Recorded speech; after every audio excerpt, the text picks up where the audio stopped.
several moments before his head cleared enough so that he could think what he must do. Call help, that was certain, and get away from here, and from that abomination lying on the ground.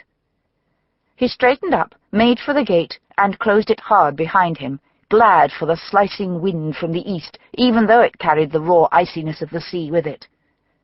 Murder was hardly rare in the teeming slums of London in this year of our Lord 1887, but this was an act of bestiality unlike anything he had seen before.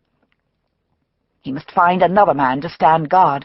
Then he could report in and get his superiors to take charge. Thank heaven he wasn't senior enough to have to sort out this one. 2 hours later, Inspector Thomas Pitt, holding a lamp, closed the slaughterhouse gate and stood in the yard. He stared down at the corpse, still lying exactly as the constable had found it. In the grey morning light, it looked grotesque. Pitt bent down and lifted the shoulder of the corpse to see if there was anything under it, a weapon perhaps, or further injury. This dismemberment by itself wouldn't account for his death, and surely a man so appallingly violated would have made some attempt to protect himself, to staunch the fountain of blood. The thought was sickening, and he forced it out of his mind. He ignored the cold sweat running on his skin, soaking his shirt. He looked down the body. There was no blood on the dead man's hands, none at all. Even the nails were clean, which was extraordinary for anyone who frequented an area like this, let alone slept in a slaughterhouse yard. Searching further, he found a wide, dark stain under the man, matting the cloth of his jacket. It was near the spine, straight through the ribs to the heart. He held the lamp higher for a closer look, but there was no blood anywhere else on the stones. He let out his breath and stood up, unconsciously wiping his hands on the legs of his trousers. Now he could look at the face. It was a heavy-jowled, broad-nosed face. The skin was faintly plum-coloured, the mouth marked with lines of humour, the eyes small and round, the face of a man who enjoyed good living. The body was portly and of barely average height. The hands were strong, plump, and immaculately clean. The hair was grey-brown.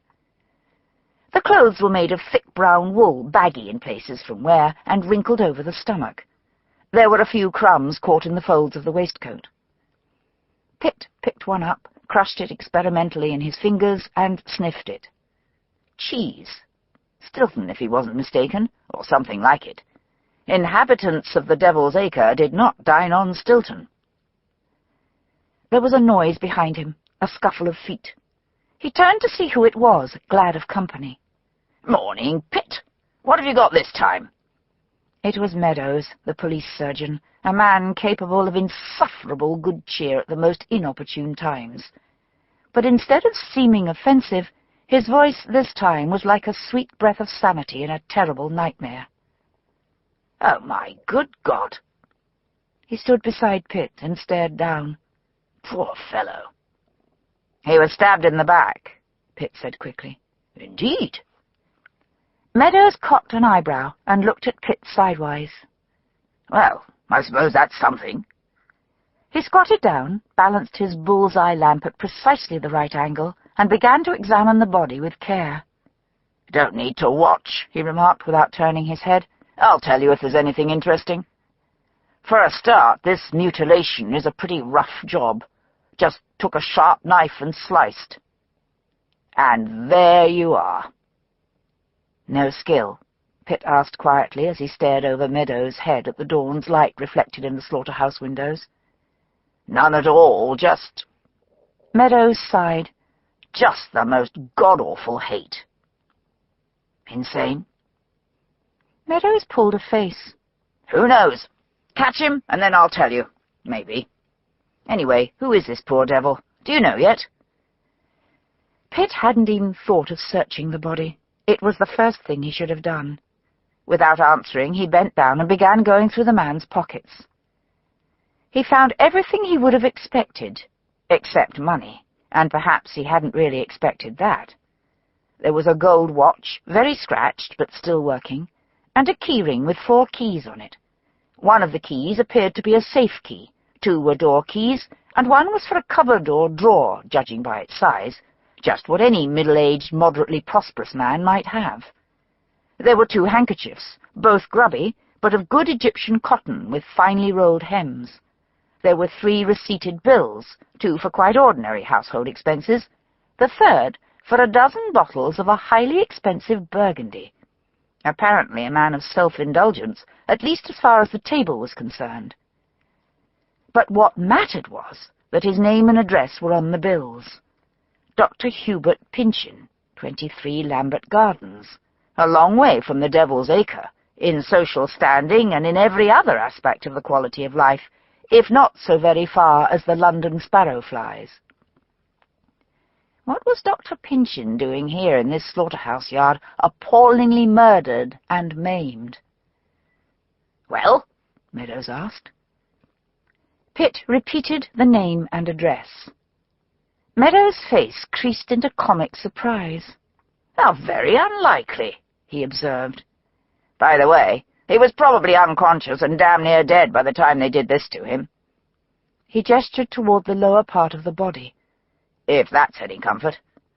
I suppose you know about the other one?" "Other one? What are you talking about? Other what?" Meadows' face tightened. "Other corpse man. The other one we found castrated like this.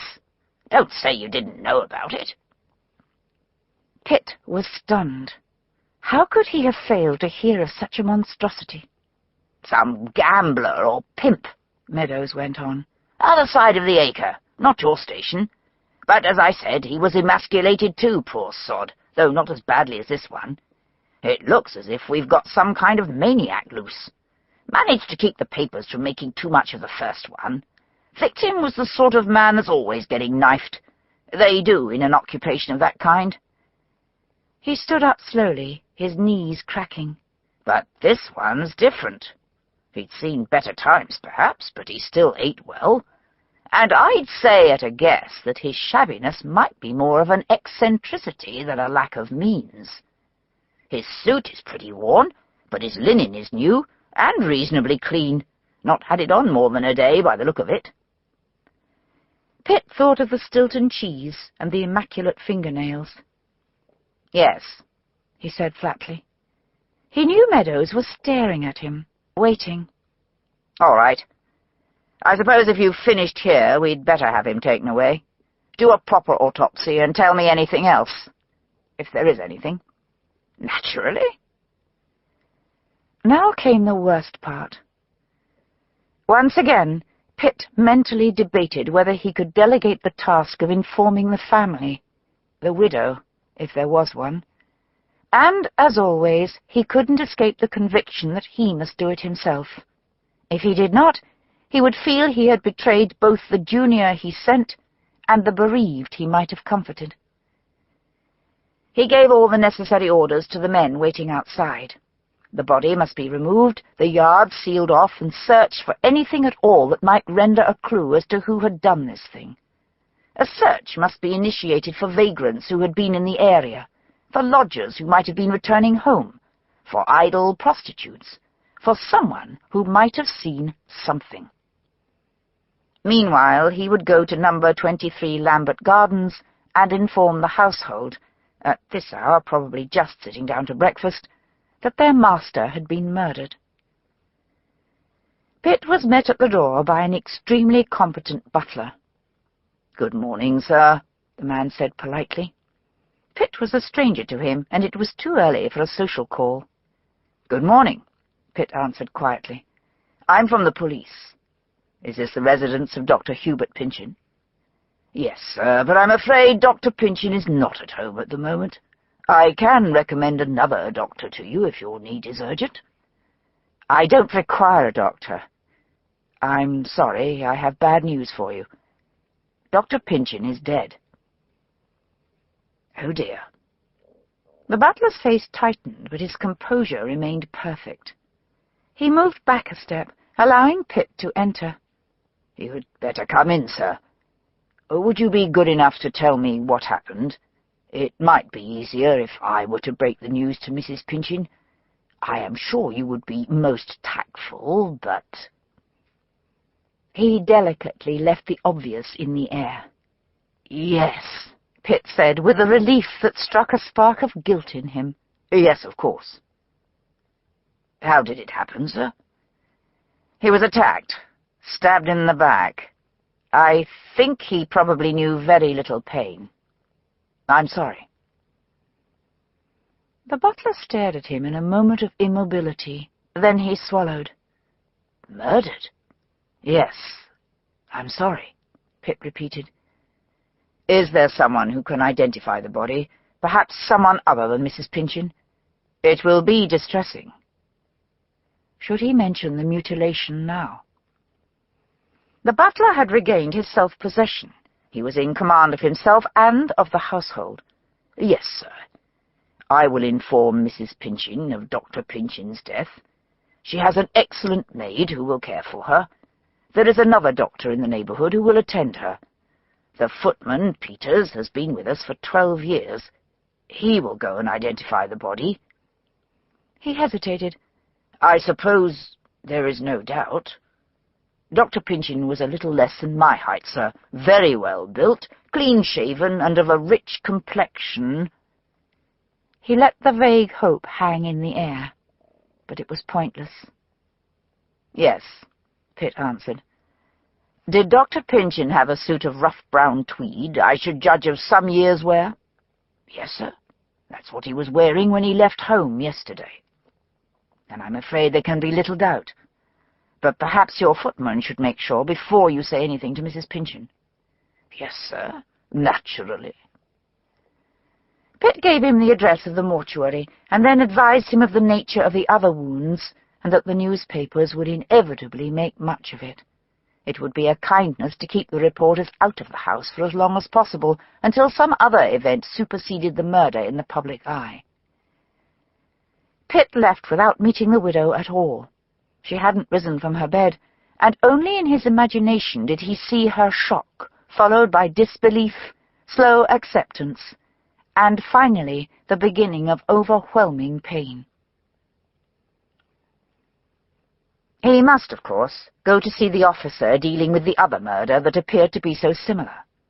The two crimes may or may not be connected, but to ignore the possibility would be absurd. Perhaps he would even find himself relieved of the case. He wouldn't mind in the least. He felt no sense of proprietorship, as he had in some cases. Whoever had committed this crime had entered a realm far outside the ordinary world of offence and punishment. As he trod on against the squally wind fluttering rubbish off the pavements, he reflected that he wouldn't mind in the least if they took this one away from him. He crossed the road just before a hansom cab clopped past. A boy who was sweeping a clear path from the horse droppings stopped and rested on his broom. His small hands were chapped red, and his fingers jutted out of the ends of his gloves. A brougham swished by and splattered them both with a mixture of mud and manure. The boy grinned to see Pitt's irritation. "Ought to have walked on me path, mister," he said cheerfully. "Then you'd not get yourself mucked." Pitt handed him a farthing and agreed with him wryly.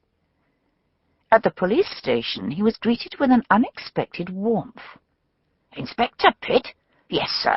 I suppose as you've come about our murder, sir. It being the same as your one this morning, like." Pitt was taken aback. How did this young constable know about Hubert Pynchon? His face must have reflected his thoughts, as it often did, because the constable answered the question before Pitt asked it. "It's in the afternoon extras, sir. Screaming about it, they are.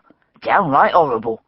Course I know they write up things something chronic, adding bits to shock people into hysterics, but all the same—" "I doubt they added anything to this one," Pitt replied dryly. He unwound his muffler and took off his hat. His coat flapped loose, one side longer than the other. He must have done it up on the wrong buttons again. "May I speak to whoever is in charge of your murder, if he is in?" "Yes, sir. That will be Inspector Parkins. I reckon as he'll be real glad to see you." Pitt doubted it, but he followed the constable willingly enough into a warm, dark office that smelled of old paper and wax polish. It was larger than his own, and there was a photograph of a woman